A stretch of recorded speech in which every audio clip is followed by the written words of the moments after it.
各位老朋友，大家好，我是你们的健康伙伴。今天我想先请大家摸摸自己的肚子，你有没有发现，明明这几年你吃的也不多，淀粉也减少了，但那个肚子却像吹气球一样，一天比一天大。更奇怪的是，四肢看起来没什么肉，偏偏中间那一圈怎么减都减不掉。我要语重心长地告诉你，这可能不是单纯的发福，而是你的内脏脂肪正在发炎。这就像是你身体理住了一个看不见的杀手。请听清楚了，如果你今天没有把这支影片听完，你很可能会错过一个真正能保护你心脏、肝脏、胰脏的方法。我们可以做个比喻，你的血管就像是都市里的高速公路，原本应该畅通无阻，但这些内脏脂肪就像是盖在路边，没日没夜一直在冒黑烟的非法工厂。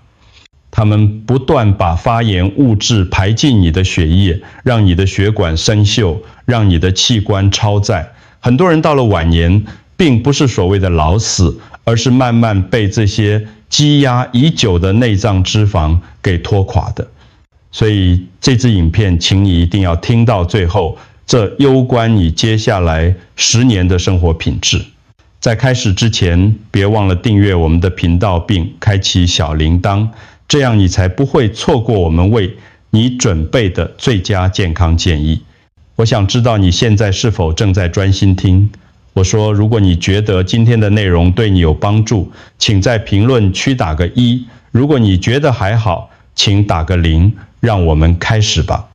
看到这个里，你可能会觉得有点挫折，甚至想叹气。你会想说，一生我真的有努力啊！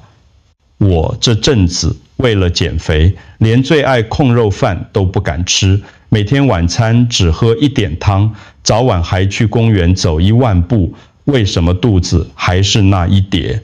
孩子，听我说，这真的不是你不自律，更不是因为你懒。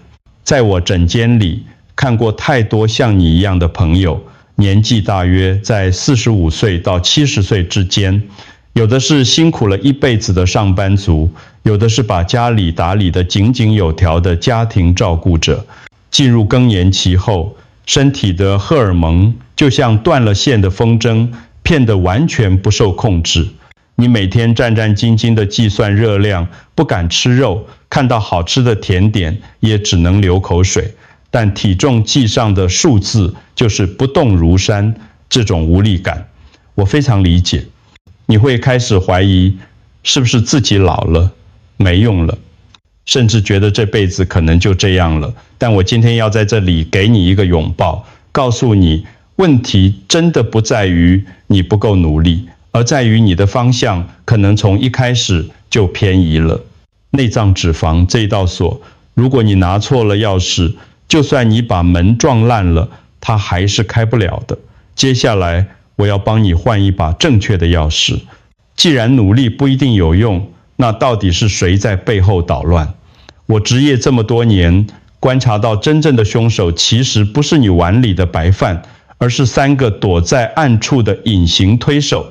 只要你中了其中一个，你的身体就会像遇到强盗一样，把肚子上的脂肪死死守住，说什么也不肯放手。这3个推手分别是：第一，你长期积压却不自知的心理压力；第二，你每天不知不觉超过6小时的久坐模式；第三，也是最可怕的，隐藏在加工食品里的精致淀粉。你可能会想，压力也会让肚子变大。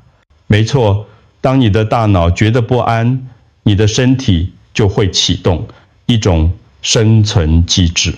在远古时代，人类只有在遇到饥荒或猛兽攻击时，才会感到巨大的压力。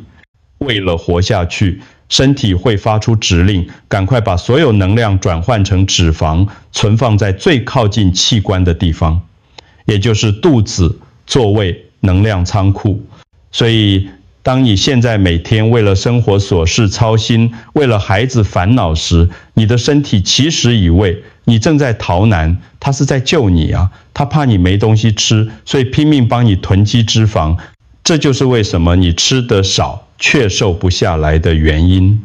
你的身体正在启动防御模式，把肚子当成最后的堡垒。这不是你的错，这是人类数万年来的进化结果，只是这个机制在现代社会出了错。别急，我们现在就一个一个把这3个推手拆解开来，看清楚它们到底是怎么运作的，你才能知道如何反击。我们先来说说第一个推手，压力。在医学上，我们常提到一个名词叫皮质醇，这其实就是身体的压力荷尔蒙。你可以把它想象成一个故障的警报器。当你感觉到焦虑、烦躁或是睡不好的时候，这个警报器就会一直响。这时候你的大脑会误以为你在荒郊野外逃命，它会赶快把血液里的血糖拉走，转化成最容易取得的脂肪，优先存放在腹部。为什么是腹部？因为那里血管最丰富，身体觉得如果真的要逃跑，从那里拿能量最快。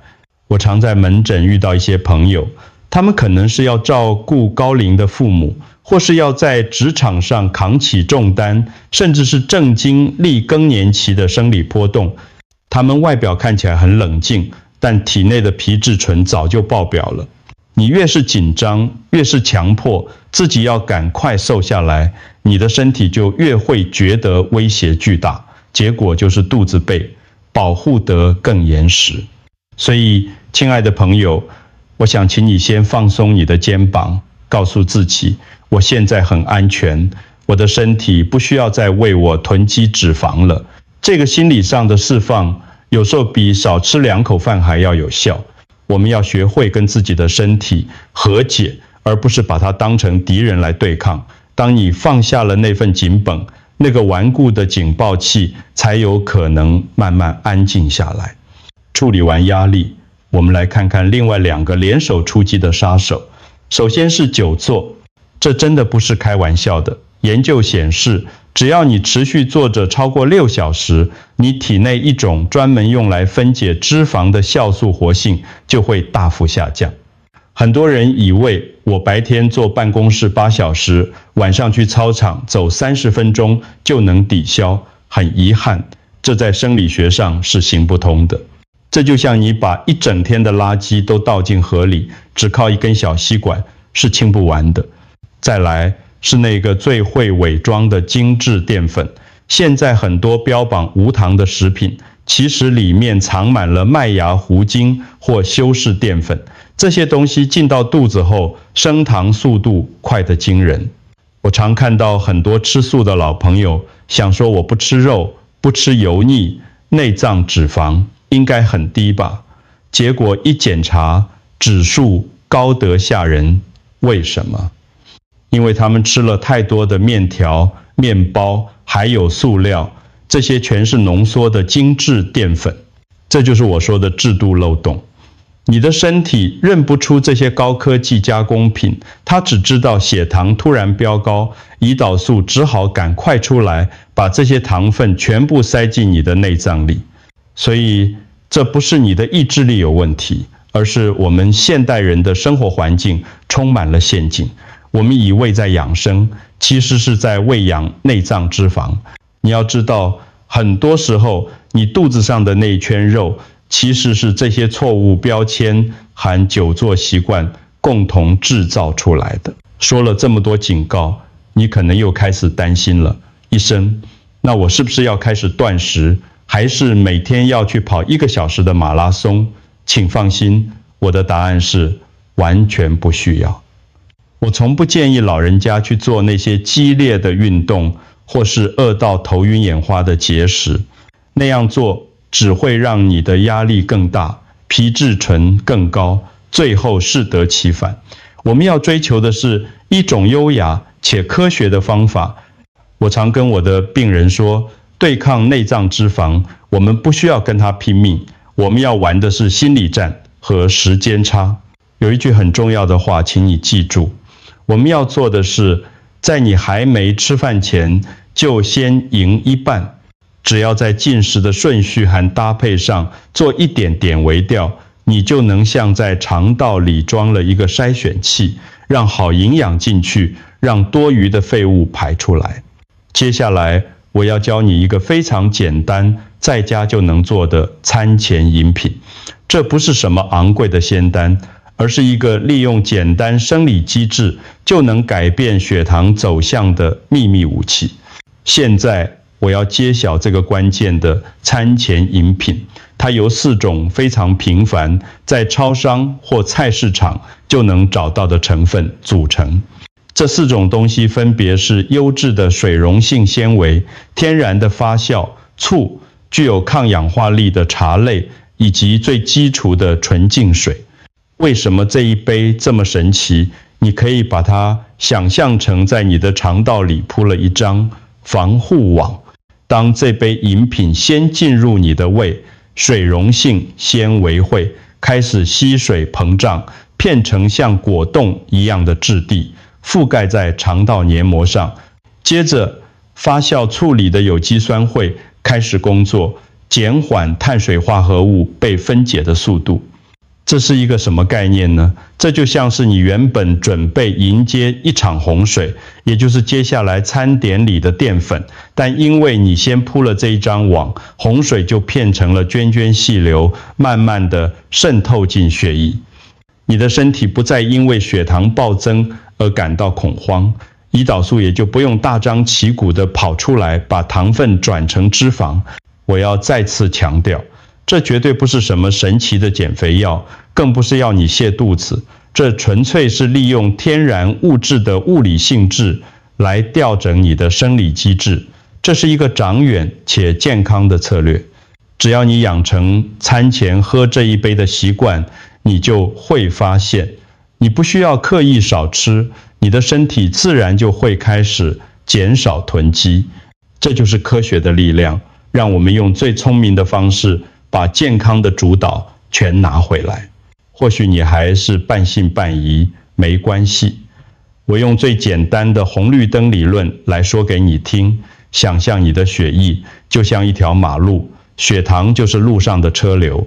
如果马路上一口气涌进太多，车子交通就会大瘫痪。这时候交通警察胰岛素就必须赶快出动，硬生生的把车子赶进路边的停车场、内脏、脂肪里。如果你餐前喝了那一杯，就像是在这条马路的前方设了一个红绿灯，它让车子一台一台有秩序的开进来，马路就不会塞车。既然交通顺畅，警察也就不用出来赶车，你的停车场就不会越来越大。这就是这杯饮品的核心价值，它在稳住你的血糖，延长你的饱足感。最重要的是，它降低了胰岛素的暴冲。我们不是要靠这杯饮品来燃烧脂肪，那是不科学的说法。我们要做的是从源头截断，不让身体有机会囤积新的脂肪。当你的身体发现外面进来的能量很稳定、很充足，它就会慢慢放松警惕，开始愿意把仓库里存了好几年的陈年脂肪，也就是你的肚子肉，拿出来当作燃料。这是一个良性循环。只要你懂了这个道理，你就会发现，减掉内脏脂肪其实可以很轻松，也可以很科学。说了这么多理论，我来跟大家分享一个真实的故事。这位老弟叫林建宏，今年58岁，住在新北市。他在一家贸易公司担任主管，为了生活，长年在外应酬，喝点小酒，吃大餐是常有的事。2年前他来找我时，肚子大到连系鞋带都有困难，检查后内脏脂肪指数已经到了危险边缘，整个人看起来非常疲累，走2步路就喘。建宏那时候很沮丧，他跟我说，医生，我试过各种方法，连昂贵的健身课程都买了，但真的没时间去，也瘦不下来。我告诉他，我们先不做剧烈改变，就做2件事。第一，餐前喝我教你的那一杯。第二，把日常作息做一点为调，尽量减少连续坐着的时间。3个月后，建宏回来复诊，我差点认不出他来，他的体太明显结实了。最惊人的是，他的内脏脂肪指数竟然从危险值降回了安全区。他兴奋地跟我说，他现在精神好多了，下午不再昏昏欲睡，连他的太太都说他整个人变年轻了。建宏的成功并不是因为他做了什么伟大的壮举，而是他愿意相信这套简单的机制，并且持之以恒。他说，医生，我以前以为要瘦，一定要吃苦，现在才知道，只要用对方法，身体真的会回馈给你。老朋友们，这不是骗瘦的问题，这是把风险拉回来，重新掌握生命的感觉。建宏可以，你一定也可以。不过，医师还是要说句老实话，虽然这杯饮品很有效，但如果你只做一半，效果是会大打折扣的。如果你喝完这一杯，转头就去吃一份大份的炸鸡排配全糖珍珠奶茶，那就算有再强的防护网，洪水还是会把堤防给冲垮的。这就像是你一边修墙，一边有人在拆墙。健康的身体需要的是一组组合拳，正确的饮食顺序，适度的活动，以及学会放松压力。我并不是在责备你，也不是要恐吓你，我只是想提醒大家，身体是很诚实的，你怎么对待它，它就怎么呈现给你看。我们不需要追求完美，但我们要追求平衡，不要给自己太大的压力。如果今天不小心多吃了一点，明天再调回来就好。关键在于你是否真的把这一套逻辑内化成生活的一部分。请记住，这不是一种惩罚，而是一种对自己生命负责的态度。只要你愿意开始，哪怕进度慢一点，都比待在原地受苦要好得多。最后，我想跟大家分享一段心里话。我们追求减掉内脏脂肪，真的不只是为了穿衣服好看，更不是为了别人的眼光，我们是为了自己的人生的下半场。